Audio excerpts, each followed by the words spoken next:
पुरुषाबरोबर केलेले माझं सौभाग्य तुझे आहे.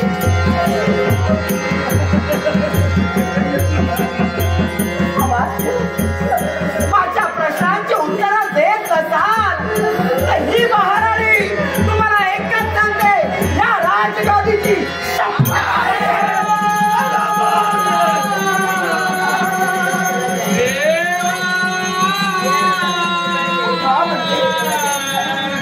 नेत्रा वाटे माझं सौभाग्य मला दिसत नाहीये. काय झालं सांगा मला. कोणी काय केलं ग? मी तुझ्या प्रश्नाची उत्तर देत नाही म्हणून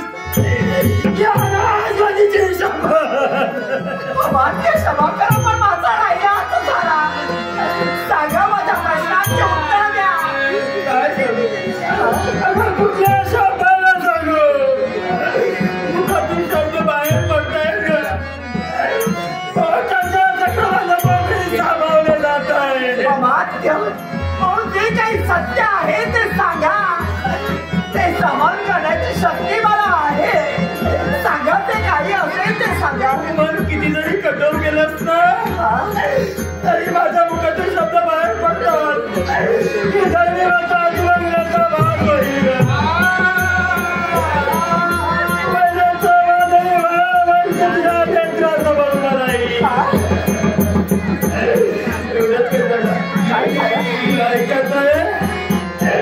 माझा नाव विराज म्हणून सांगणार आहे.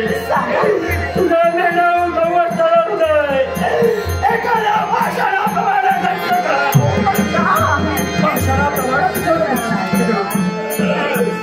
माझे शब्द ऐकतात सांगा. सर्व तू निर्गळून जाणार आहेस का? नाही तू सहन करू शकला.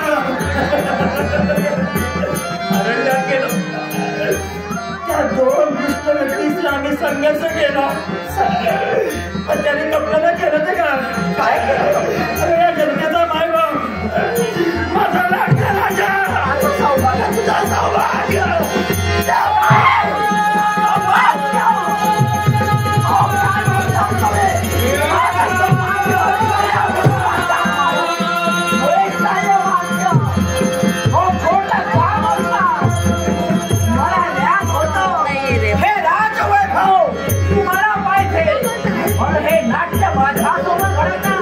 मला पूर्णपणे विश्वास आहे. असे अनेक संकट आणि संकटाला ते मात देण्यासाठी माझं सौभाग्य सिद्ध झालं. आणि आज खोटं बोलतात. कोणी काय म्हणते? माझं खोटं बोलतोय कशासाठी? या राष्ट्रासाठी, या वैभवासाठी खोटं बोला. तुला माहित आहे, या सारा प्रजाला माहिती आहे. ज्यावेळी महाराज लहानच असताना त्यांचे आई बाप गेले का त्या दिवसापासून त्याला माऊ खाऊ घातलं. आपल्या मुखातील घास मिठाला भरविला. एवढा लहानाचा मोठा केला. हे राजवैभव मिळावं म्हणून ग नाही ग. अगं मला या वैभव असतं एवढासा पोरता त्याच्या नाडीचा गोड घेऊन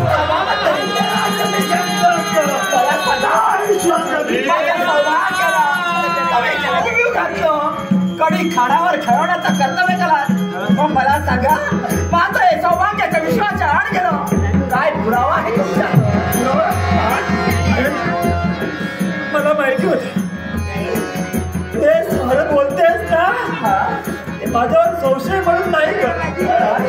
एका स्त्रीच्या यातना काय असताना मी समजू शकतो ग.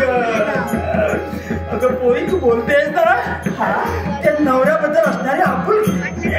अगं तिच्या माझ्या ममता होते. एका स्त्रीचा आपल्या नवऱ्यावर असणारा प्रेमापोटी तू मला दुश्मन देते. पण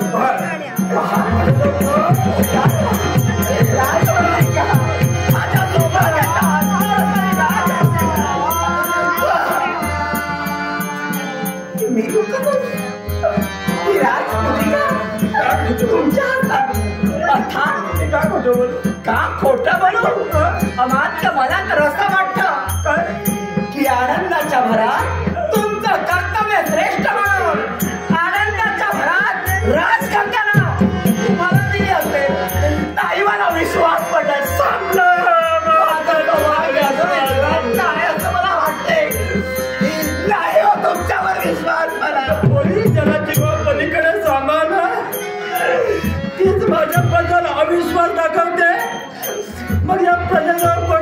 अगं भाऊ, तुझा विश्वास पटण्यासाठी एवढीशी गोष्ट पुरेशी नव्हती. मला माहिती होतं, तुला सुद्धा माहिती आहे ग. अगं महाराजांजवळ अशी एक गोष्ट होती ती आपल्यापासून कधी बाजूला ठेवली नव्हती. अगं त्याचा स्पर्श सुद्धा आपल्याला जमला होता. तोच राजकन्या.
सामान्य स्त्री नव्हेच ग, या जनतेची माऊली आहे, या जनतेची आई आहे. आई जर समजत चुकली, आई दुःखात राहिली तर या जनतेला पुन्हा जावं पाहावं. म्हणून एका स्त्रीचं कर्तव्य तुला पूर्ण केलं पाहिजे. एका हार्य प्रतियोद्धा स्त्रीचं खरं कर्तव्य काय तर अगं तिचं सौभाग्य संपलं, या सौभाग्याचे वस्त्र ढंका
नवऱ्याच्या नावानं हाती भरलेला हिरवा चुडा, तिला मळे मंगळसूत्र, नवरा संपला म्हणून उतरून ठेवणार ग. पण शिल्लक राहिलं की ज्या स्त्रीला शोभा देते, तिच्या सौभाग्य जिवंत नाही, त्याच्या नावानं भरलेला मठ, बाई लावलेला कुंकू,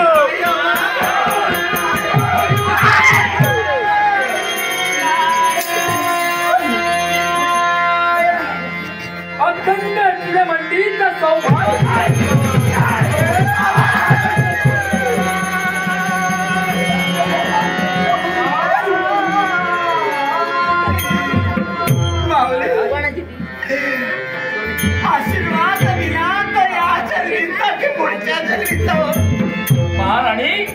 अगं आमची पावली तुझ्या महालापर्यंत पडली.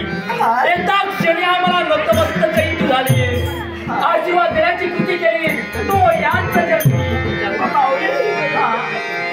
तुमच्या दिव्य दृष्टीने पाहो माझ्या जीवनात काय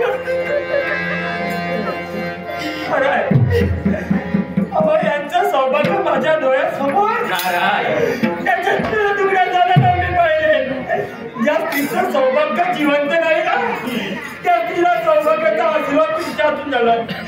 सांगा तो कसा सत्य होणार.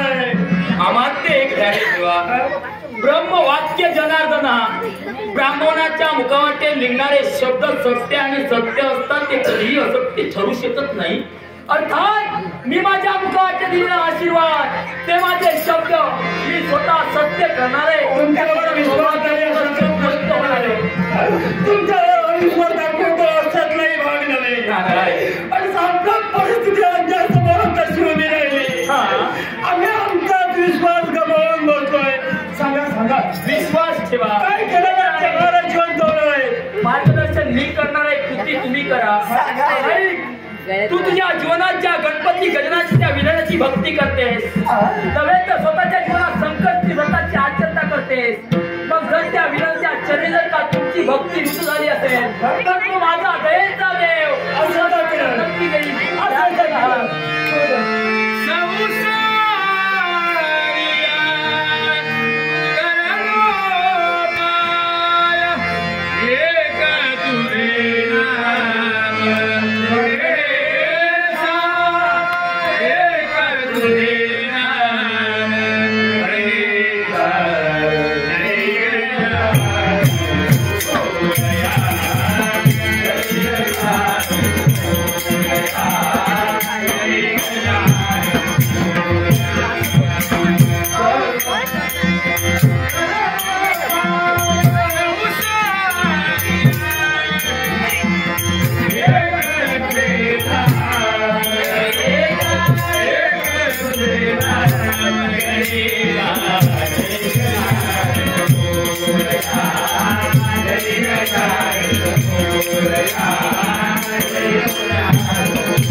मनोकामना परिपूर्ण होती.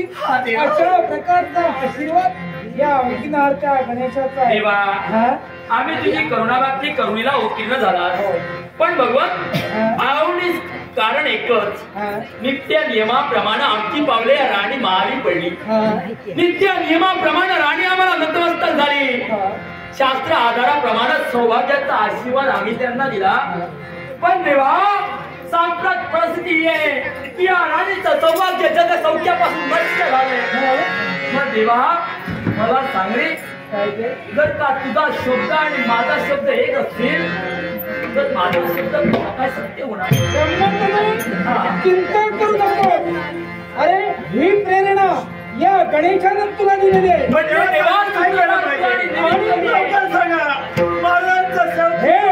सत्य करण्यासाठी हे शब्द सत्य करण्यासाठी हा विघ्नहर्ता गणेश तत्पर राहणार आहे. कोणत्या प्रकारे.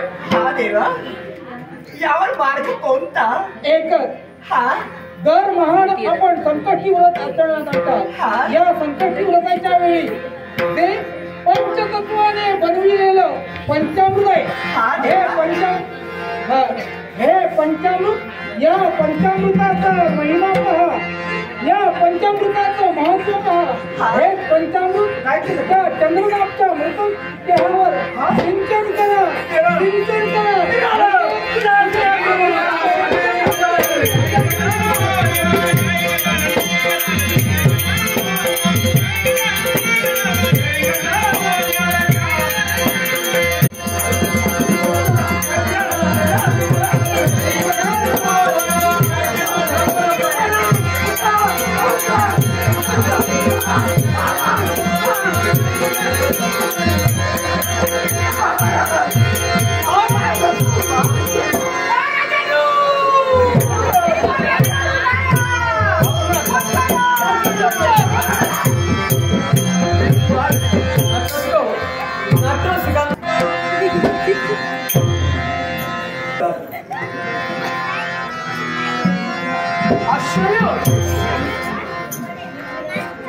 तुला सुस्वागतम का म्हणाला माहिती का?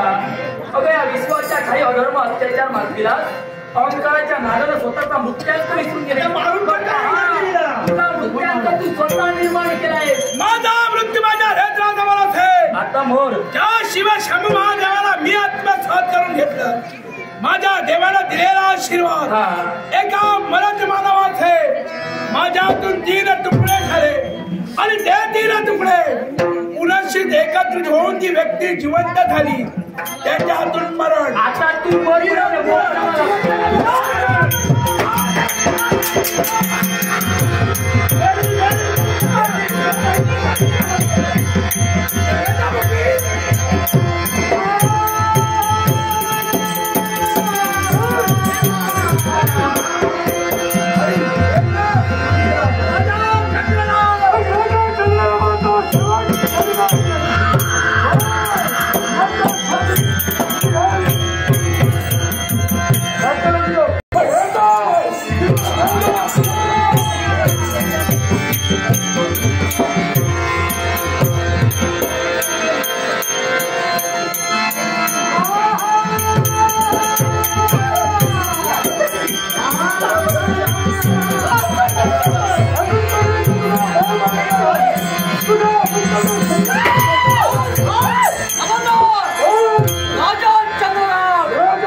यावेळी रक्षण करण्यासाठी हा विधाता तत्पर आहे. गजमुखी या राममार्गानं तुला काय प्राप्त करायचं? माझ्या माताचा सेवन झाला गेला. सेवन याच्यासाठी हा सारा अट्टास. मग यावेळी हे तुला सप्त आणून पडण्यासाठी हा विघ्न हरता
गजमुखी सारख्या दुसऱ्या स्वरूपचा निर्माण झाला असेल तरच माझा मृत्यू माझा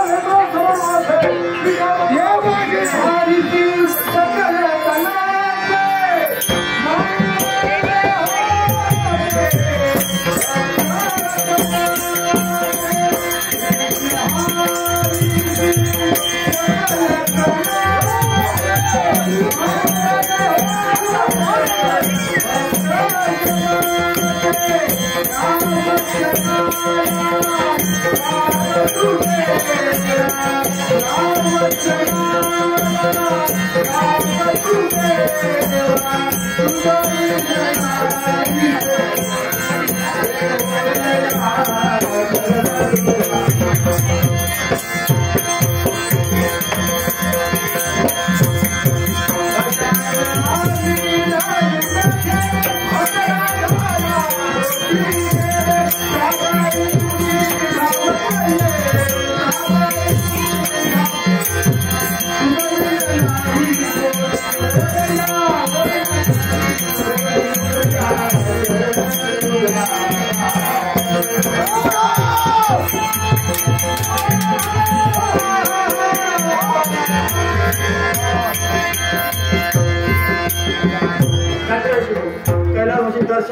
शिरोडकर स्वरूप धारण केले मग या रूपाला चंद्र सूर्य असेपर्यंत जगविख्यात नाव राहिलो ही दख्यात तथास्तु तथास्तु हे गजमकी या विश्वाला संकट तुला पास्त करण्यासाठी या गणेशानं हे स्थिरूप धारण केलं या स्थिरूपाला पुढे येणाऱ्या युगात विनायकी म्हणून ओळखलं जाईल विनायकी म्हणून ओळखलं जाईल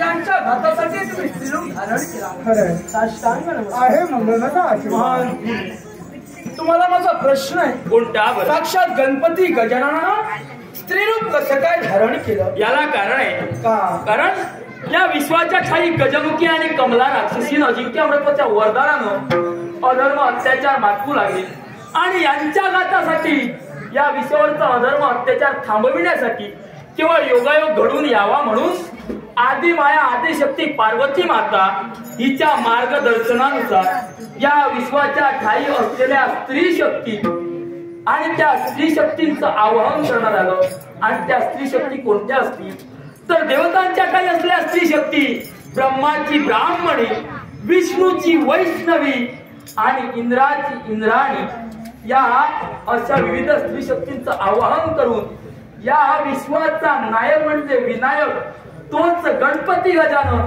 आणि या तीन स्त्री शक्ती यांचा संगम होऊन त्या संगमातून जे स्वरूप प्रकट झालं तीच गणेशनी म्हणजेच विनायकी होय